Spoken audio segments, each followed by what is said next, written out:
Hello everyone, आप सबका बहुत बहुत स्वागत है आपके अपने चैनल करिश्मा एकेडमी पर।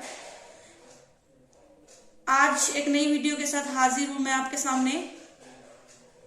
हमारा चैप्टर चल रहा था एम्प्लॉयमेंट एंड अनएम्प्लॉयमेंट, जिसमें हमने कल उसका मीनिंग किया था और वर्कर्स के टाइप देखे थे। ठीक है, आज हम करने वाले हैं अनएम्प्लॉयमेंट इन इंडिया। ठीक है, अनएम्प्लॉयमेंट इन इंडिया यानी भारत में बेरोजगारी कैसे है, कितनी है, मतलब कैसी है, सॉरी कैसी कैसी है। देखो, there are two types of unemployment in India, rural unemployment and urban unemployment. Means ग्रामीण बेरोजगारी और शहरी बेरोजगारी। ठीक है, रूरल में दो हैं, डिस्गाइज्ड अनएम्प्लॉयमेंट और सीजनल अनएम्प्लॉयमेंट। ठीक है, और अर्बन में दो है, एजुकेटेड अनएम्प्लॉयमेंट और इंडस्ट्रियल अनएम्प्लॉयमेंट। ठीक है, दो टाइप के, ठीक है, रूरल और अर्बन। रूरल में दो है, डिस्गाइज्ड और सीजनल, और अर्बन में भी दो है, एजुकेटेड और इंडस्ट्रियल अनएम्प्लॉयमेंट। ठीक है, सबसे पहले देखो डिस्गाइज्ड अनएम्प्लॉयमेंट। देखो इसमें क्या होता है, जैसे ना, मतलब क्या होता है, जितने आप वर्कर कह रहे हो या लेबरर कह लो, उससे ज्यादा लगे हुए होते हैं। जितने वर्कर की जरूरत होती है ना, उससे ज्यादा काम कर रहे होते हैं। ठीक है, जैसे एक खेत है, मान लो उसमें हमें सिर्फ 5 आदमी चाहिए काम करने के लिए, लेकिन उस पर लगे हुए 8 आदमी। तो जो 3 आदमी है ना, वो डिस्गाइज्ड अनएम्प्लॉयमेंट है। ठीक है, it occurs when the numbers of workers engaged in a job is much more than actually required to accomplish it। यानी ये कब होती है, when, जब नंबर ऑफ वर्कर्स क्या हो, much more than actually required, यानी जितने जरूरत है उससे बहुत ज्यादा लगे हो, टू अकम्प्लिश इट, यानी एक जॉब को कंप्लीट करने के लिए। यानी हम ऐसे कह सकते हैं, जितने वर्कर की जरूरत हो ना, उससे ज्यादा लगे हुए होते हैं, तो उसको बोलते हैं, जो भी ज्यादा लगे हुए हैं ना, उसको बोलेंगे डिस्गाइज्ड अनएम्प्लॉयमेंट।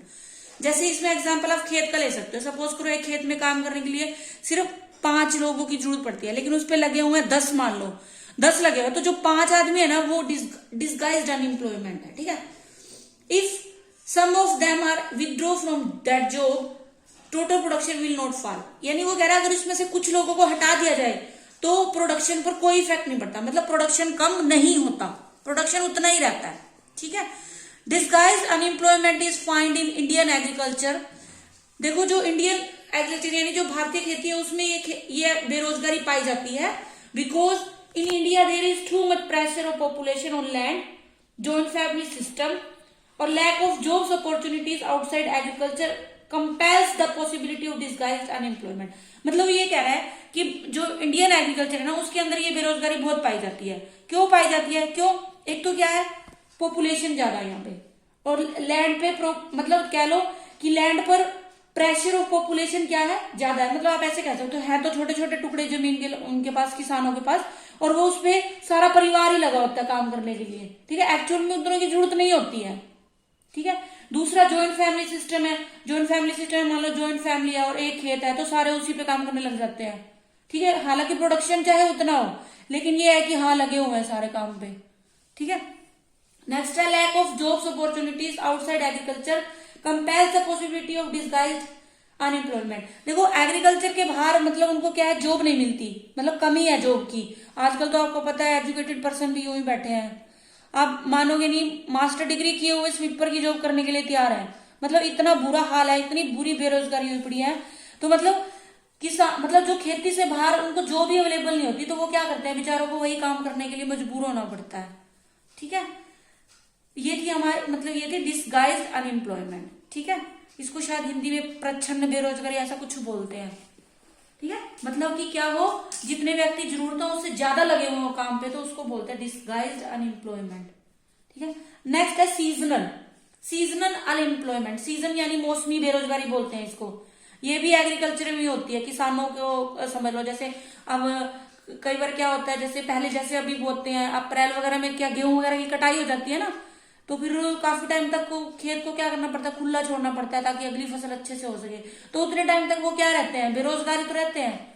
ठीक है, it occurs simply because agriculture is the seasonal occupation during off season, often the farm workers are out of job. वही बात है, मतलब खेतों में काम, खेतों आपको पता ही है मतलब क्या है, ये एक सीजनल हुआ है। देखो जब कनक, जैसे कनक बोते हैं अक्टूबर वगैरह में और कटती है वो अप्रैल में, ठीक है, तो उसके बाद क्या है वो थोड़ा टाइम बेरोजगार रहते हैं। फिर जब दूसरी फसल आती है वो लगाते हैं, फिर उस टाइम के बाद जब उसकी कटाई होती है तो उतना टाइम वो खाली रहते हैं।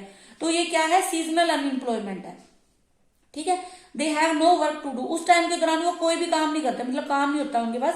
It is estimated that a farmer who grows one crop in a year usually remains unemployed for 5 to 7 months। यानी मान लो कोई किसान है, अगर वो एक साल में एक ही फसल बोता है, मतलब मान लो अपने खेत में सारी कनक ही बो रहा है, मतलब तो देखो जितना टाइम है, अब देखो अक्टूबर से हुई, अप्रैल में वो कट गई, तो अप्रैल से लेकर अक्टूबर तक वो क्या रहेगा, खाली रहेगा। इट मीन्स उसको एस्टिमेटेड माना जाता है कि वो 5 से 7 महीने क्या रहेगा, अनएम्प्लॉयड रहेगा, ठीक है। वो हो गई सीजनल अनएम्प्लॉयमेंट, मतलब ये रूरल की हो गई दोनों, ठीक है। मतलब पहली है डिस्क्राइब, दूसरा है सीजनल, ठीक। अब देखो नेक्स्ट है हमारी अर्बन। अर्बन अनएम्प्लॉयमेंट है, इसके अंदर देखो सबसे पहले कौन सी है, अर्बन के अंदर सबसे पहले है इंडस्ट्रियल अनएम्प्लॉयमेंट। इंडस्ट्रियल यानी औद्योगिक बेरोजगारी, आप ऐसे कह लो, ठीक है, नेम से पता चल रहा है। इसके अंदर देखो it includes those illiterate person who are willing to work in industries, mining, transport, trade and construction but can't find work। मतलब नाम से पता चल रहा है जो लोग, आप ऐसे कह सकते हो, जो इंडस्ट्रीज वगैरह में काम करना चाहते हैं लेकिन उन्हें काम नहीं मिल रहा है, तो वो क्या है, इंडस्ट्रियल अनएम्प्लॉयमेंट है। Rapid rise in population and rural urban migration increases to industrial unemployment also increase.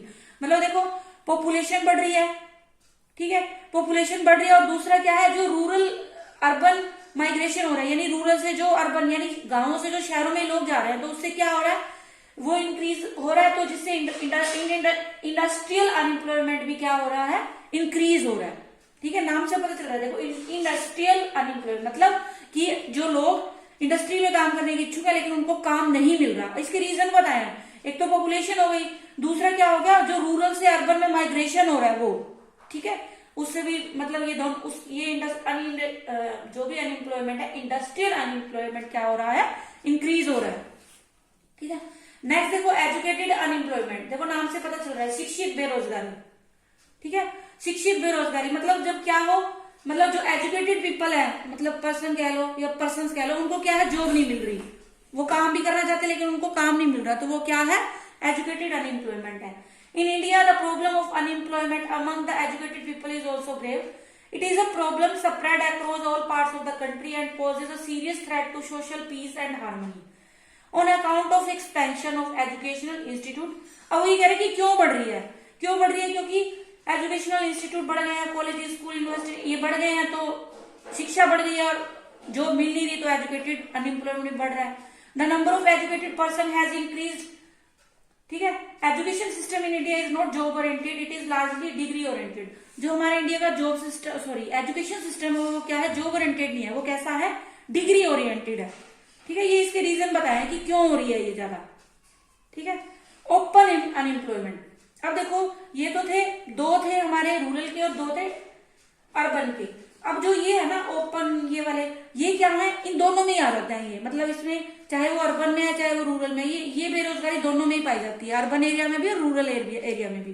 देखो इसमें क्या है, ओपन अनएम्प्लॉयमेंट जो सिंपल है, means those person are willing to work and able to work but they are not getting the work, that is called open unemployment. It means काम करने के इच्छुक है और काम करने के योग्य भी है लेकिन उनको काम नहीं मिल रहा, तो वो क्या है, ओपन अनएम्प्लॉयमेंट है। ये तो किसी में भी हो सकता है, देखो एग्रीकल्चर में भी हो सकता है, एजुकेटेड पर्सन में भी हो सकता है, सभी में हो सकता है, लेबरर में भी हो सकती है ये चीज, ठीक है। It occurs when a worker is willing to work and has the necessary ability to work yet he does not get work, मतलब काम करना भी चाहता है वो और उसके अंदर मतलब काम करने की योग्यता भी है बट फिर भी उसको काम नहीं मिल रहा, तो वो क्या है, ओपन अनएम्प्लॉयमेंट है। This type of unemployment is usually found among agriculture, मतलब हर जगह पाई जाती है, एग्रीकल्चर में भी, लेबरर में, एजुकेटेड पर्सन में, and those who come from villages to, मतलब माइग्रेटेड पर्सन है उनमें भी ये पाई जाती है, ठीक है। मतलब ये हो गए ओपन अनएम्प्लॉयमेंट, ये तो सारा ही है, कॉमन ही है एक तरह से, ठीक है। नेक्स्ट है स्ट्रक्चरल अनएम्प्लॉयमेंट, ठीक है। इसमें देखो it occurs due to structural changes, structure के अंदर जब चेंज हो तो उसके दौरान होती है ये, जैसे कोई टेक्नोलॉजी नहीं आ जाए, देखो changes in technology, changes in the pattern of demand, ठीक है। अब देखो changes in the pattern of demand मतलब क्या हो जाएगा, सपोज करो डिमांड एकदम से कम हो गई, डिमांड कम हो गई तो बहुत से वर्कर को क्या होगा, जो भी इंडस्ट्रीज वगैरह कंपनीज है वो क्या करती है, निकाल देती है, ठीक है। अब जैसे वही आप कोरोना का ही ले लो, कोरोना में आपको पता ही है कितने लोगों को निकाला गया जॉब से, ठीक है। क्यों, क्योंकि एकदम से डिमांड, ऐसे कह लो डिमांड भी कम हो गई थी, और दूसरा ये भी कह लो लोगों के पास पैसा ही नहीं था खर्च करने के लिए, ठीक है। एक हो गया चेंजेस इन टेक्नोलॉजी, मतलब जैसे अब आप इसमें एग्जांपल ले सकते हो, कंप्यूटर है। अब जैसे पहले जो वर्कर, जैसे अब गवर्नमेंट एम्प्लॉयज में ले लो, उनको कंप्यूटर नहीं आता सपोज करो, और एकदम से कंप्यूटर का वो आ जाए, तो चलो गवर्नमेंट एम्प्लॉयज को तो हम नहीं हटा सकते, उनको तो ट्रेनिंग वगैरह दे देते हैं। वैसे आप कह लो प्राइवेट इंस्टीट्यूट में मान लो पहले वहां कंप्यूटर का इतना वो नहीं था, लेकिन अब एकदम से कंप्यूटर फैसिलिटी आ जाए तो जो पहले वाले वर्कर है उनको क्या होगा, बहुत दिक्कतों का सामना करना पड़ेगा, और हो सकता है वो उनको निकाल के जो भी उसके मेन होंगे, मतलब आईटी इंस्ट्रक्टर होंगे, उनको लेना पसंद करेंगे, ठीक है। तो ये थी स्ट्रक्चरल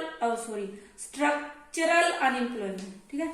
नेक्स्ट है हमारा अंडर एम्प्लॉयमेंट। देखो नाम से पता चल रहा है एम्प्लॉयमेंट से नीचे, it means it is a situation in which a worker does not get a full time job. It means उनको फुल टाइम काम नहीं मिलता, वो क्या करते हैं, या तो कुछ टाइम खाली रहते हैं या कुछ घंटों तक, जैसे एक घंटे में मान लो 8 घंटे काम, एक दिन में 8 घंटे है, मतलब लेबर ये वैसे वो है, फिक्स होता है टाइम। अब मान लो वो उसमें सिर्फ उसको 2-3 घंटे काम मिल रहा है, तो 5 घंटे वो क्या कर रहा है, फ्री बैठा है, ठीक है। अगर उसको पूरे 8 घंटे काम मिले तो वो क्या करे, इसे मतलब ज्यादा अर्न कर सकता है। दूसरा कुछ मंथ तक बैठे, ठीक है, he remains unemployed for some month कह लो, या सम आवर्स एवरी डे, यानी दिन में कुछ घंटे या साल में कुछ महीने वो क्या बैठा हो, खाली बैठा हो, तो उसको कहेंगे हम अंडर एम्प्लॉयमेंट, ठीक है। ये थे हमारे types of unemployment in India, ठीक है। There are 2 types of unemployment, rural और अर्बन। रूरल की भी 2 है, डिस्गाइज्ड और सीजनल, और अर्बन में 2 है, एजुकेटेड और इंडस्ट्रियल अनएम्प्लॉयमेंट, ठीक है। डिस्गाइज्ड मतलब कि क्या है, क्या करते हैं, जब क्या होता है, when more persons are engaged in that job, मतलब जितने एक्चुअली में रिक्वायर्ड है उससे ज्यादा लगे हुए हैं, वो क्या है, डिस्गाइज्ड है, ठीक है। उसके बाद सीजनल है, सीजनल में आपको पता है ये भी उसमें होगा एग्रीकल्चर में, और ये भी एग्रीकल्चर में, ठीक है। अब देखो फॉर्मल और इनफॉर्मल सेक्टर, ठीक है। फॉर्मल को हम ऑर्गेनाइज्ड भी बोलते हैं और इनफॉर्मल को हम अनऑर्गेनाइज्ड सेक्टर बोलते हैं, ठीक है। फॉर्मल में देखो क्या है, all public and private sector establishments which employ 10 और मोर हायर्ड वर्कर्स, ठीक है। मतलब क्या है, जिसके अंदर जिस एस्टेब्लिशमेंट में 10 या इससे ज्यादा वर्कर काम कर रहे हो, वो क्या है, फॉर्मल सेक्टर है, ठीक है। इसमें क्या होता है, पे स्केल थोड़ा अच्छा रहता है, पैसे कह लो। गवर्नमेंट का इसके मतलब गवर्नमेंट क्या है, अपने टाइम पर क्या करती है, रूल्स रेगुलेशन इनके ऊपर मतलब लगाती रहती है, और आप ऐसे कह लो इनमें जो मेन है सोशल सिक्योरिटी का जो बेनिफिट है वो मिलता है, ठीक है। और इनफॉर्मल सेक्टर में क्या है, all establishments which employ less than 10 workers, मतलब जहां 10 से कम वर्कर काम कर रहे हैं वो क्या है, इनफॉर्मल या अनऑर्गेनाइज सेक्टर बोलते हैं इसको। और इसके अंदर गवर्नमेंट का कोई कंट्रोल नहीं होता, सैलरी जो क्या है कंपैरेटिवली मतलब इससे लो रहती है, और इसमें जो सिक्योरिटी बेनिफिट है वो भी नहीं मिलते, ठीक है। तीन चीजें ध्यान रखना, एक तो worker, number of workers 10 more than 10, ठीक है, 10 या मोर देन 10, और इसमें क्या रहेंगे, लेस देन 10, ठीक है। दूसरा है हमारी सोशल सिक्योरिटी, ठीक है, सोशल सिक्योरिटी इसमें रहती है, इसमें सोशल सिक्योरिटी के कोई बेनिफिट नहीं होते, ठीक है। थर्ड में आप कह सकते हो इसके ऊपर क्या होता है, गवर्नमेंट एक्ट और जो भी रूल्स रेगुलेशन वो फॉलो होते हैं, इसमें गवर्नमेंट का कोई कंट्रोल नहीं होता, ठीक है। और एक आप सैलरी का ले सकते हो, सैलरी इसमें बेटर रहती है और इसमें क्या है, सैलरी लो रहती है, ठीक है। ये एक छोटा सा टॉपिक आ जाता है, बाकी हम कल कंटिन्यू करेंगे। आई होप आपको अच्छे से समझ आया होगा, और आप मेरी वीडियो को पूरा देखें, लाइक करें, शेयर करें, और जिन्होंने अभी तक मेरे चैनल को सब्सक्राइब नहीं किया है वो सब्सक्राइब कर लें और बेल आइकन को भी प्रेस कर लें। Thanks for watching.